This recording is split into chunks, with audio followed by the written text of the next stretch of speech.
So on this slide, we see that there's some parallel execution here. So notice that with the parallel execution, which we've talked about before, it's implemented in parallel on the hardware on the FPGA chip.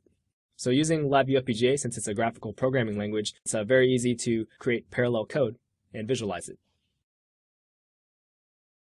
So on this slide, notice that we've got two different loops. By using two different loops, we can very easily implement two different sampling rates. So if we look at the top loop, we've got that running with a certain period. So if we look at the loop timer, we're defining the period with that control slow period.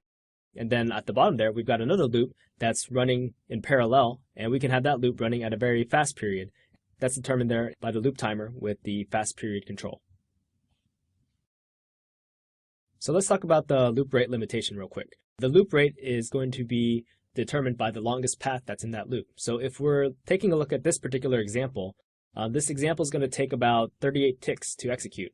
And the reason why is if you look in there, there is an FPGA I/O node. So what's taking the longest time there?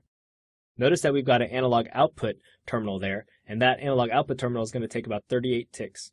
If we look at the digital one, however, that terminal writing to a digital output, or in this case reading from a digital input, is going to only take 1 tick. So notice that this whole loop is being limited by the 38 ticks of the analog output. So let's see what we can do about that. So notice over here in this slide, what we've done is we've separated the analog output from the digital input.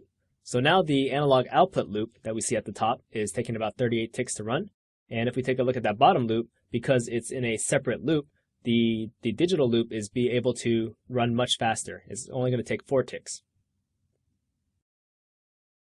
So in the previous examples that we just looked at, there was no data dependencies between those two loops, so they were able to run completely in parallel and had nothing to do with each other.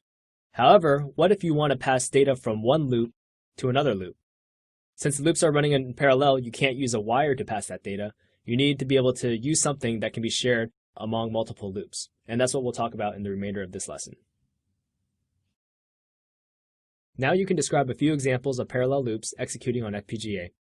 Next, we will describe and list shared resources on FPGA.